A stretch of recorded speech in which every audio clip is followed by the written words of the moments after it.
Hey everybody, I'm coming to you from the middle of beautiful Lake Sequoia and Seven Lakes, here to talk a little bit about boating safety. A little while ago there was an online conversation about safe boating on our lake, and somebody said, why don't we have some videos that talk about boating safety? So I figured, well, I've got over 50 years of experience with small boats on small lakes. I might be able to share a few insights. So I've come up with a few thoughts on boater safety, hopefully make for a better day for all of us out on the lake. Okay, so let's get started. Safety topics I picked for discussion included boat operators' requirements, there always seems to be questions on that, the use of life jackets, general safety while underway, and because it's the primary activity on our lake on weekends, safe tubing. Per state regulations, any operator born after January 1st, 1988, that's currently 32 years old, needs to have completed the North Carolina Boater Safety Course. The course is available online on the North Carolina Fish and Wildlife website.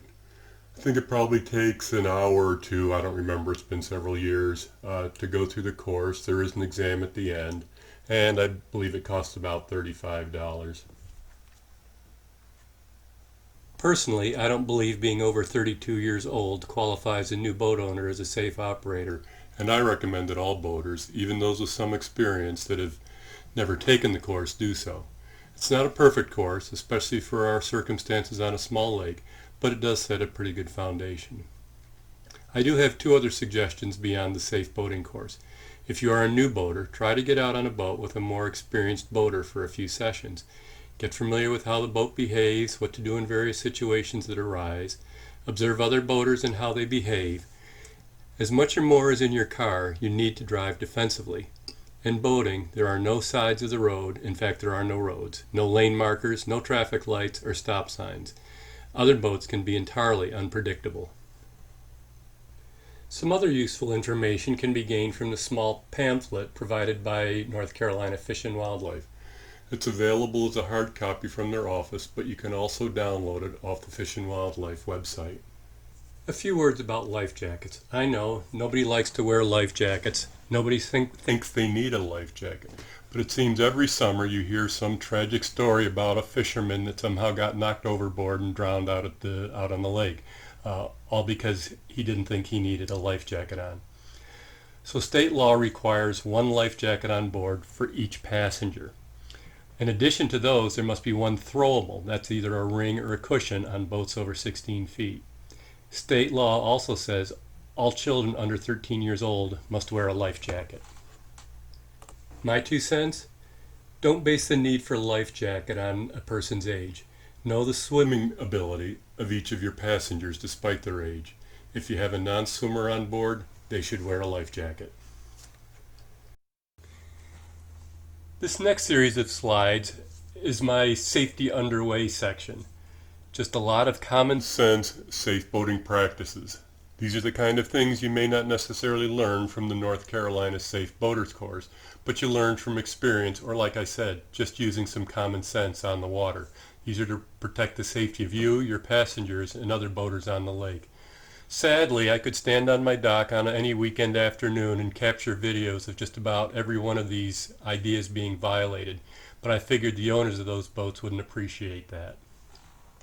First one, if you have an inboard outboard, don't let passengers lie on the stern sun decks while underway. Rogue wave, not paying attention, sudden change in direction of the boat, they could end up getting tangled up in the propeller at the back end of the boat. Some other advice, don't let kids or any passengers ride on the front of pontoon boats. Big wave comes along, they get distracted, you turn abruptly, they could end up in the water. They'll travel back between the pontoons and end up getting tangled up in the outboard motor propeller. Also, don't let passengers ride on the gunnels of your boat or stand on the gunnels holding on to a tower if the boat is so equipped. You as the driver, your eyes should always be forward, but stay aware of other boats to your left and right. Always expect the unexpected from other boats. We'll say more about this when we talk about safe tubing. Always check behind you before executing a turn to the left or right to make sure that you're not turning into another boat's path. Also, always assume the other boater is not paying attention to you. Sailboats and non-powered boats such as kayaks, paddleboards, canoes always have the right of way. Also, be courteous. Avoid small boats. Watch and control your wakes near them. You don't want to swamp them. If there are water skiers, wakeboarders, tubers out on the lake when you're out driving, always be on the Look out for people in the water. Always. Easy enough for them to fall. You see one little head above the water. You got to keep your eyes open for that. Also, stay away from boats that may have ski ropes out the back. Never follow a boat that's pulling a water skier, a wakeboarder, or tuber too closely. Always allow yourself Plenty of time and space to change your course if the skier should fall down. Watch for heads in the water.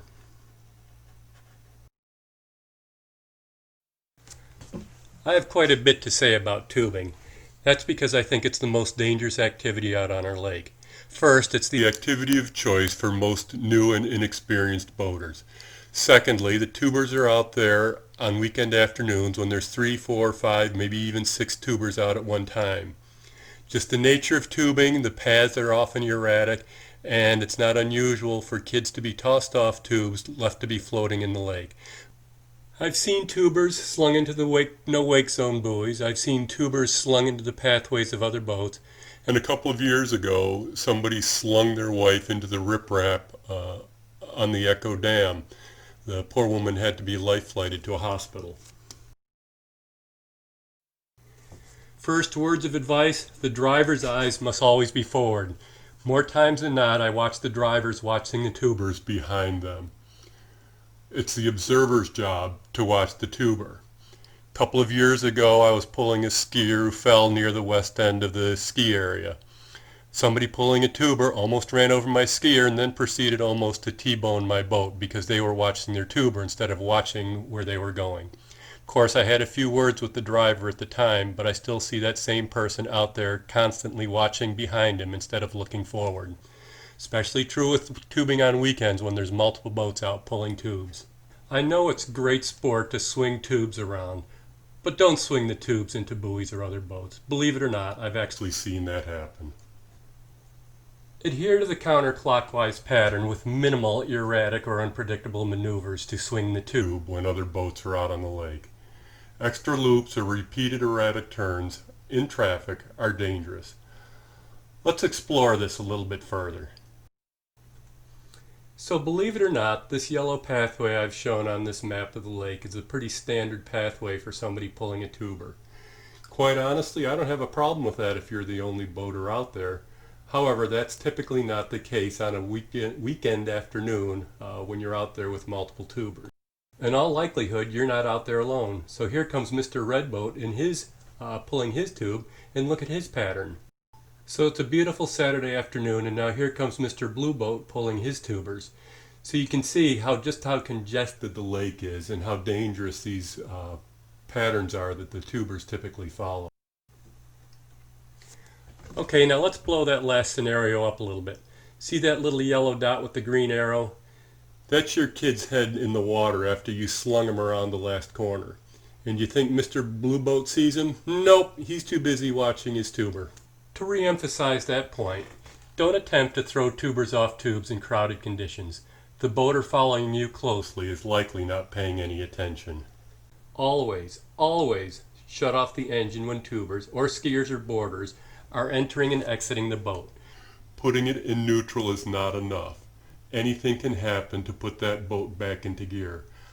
I'm very familiar with some incidents where kids have gotten badly injured by getting tangled up in a rotating propeller while exiting or entering the boat. Final word of advice on tubing: multiple person tubes or multiple tubes should not be pulled too fast or too recklessly. I'm not going to tell you not to do it because I know you're going to anyway, because quite frankly it's a lot of fun. But pull judiciously. Head injuries are extremely common. There's multiple stories on the internet about the statistics associated with head injuries due to kids or adults colliding heads when tubing in multiple rider situations. Well, thanks for sticking with me. This did take a little longer than I expected, but even covering the basics took some time. Hopefully you learned something, and if you saw anything of value on this video, share it with some friends. Well, let's go have some fun, and while you're out there, be safe. Have a good one.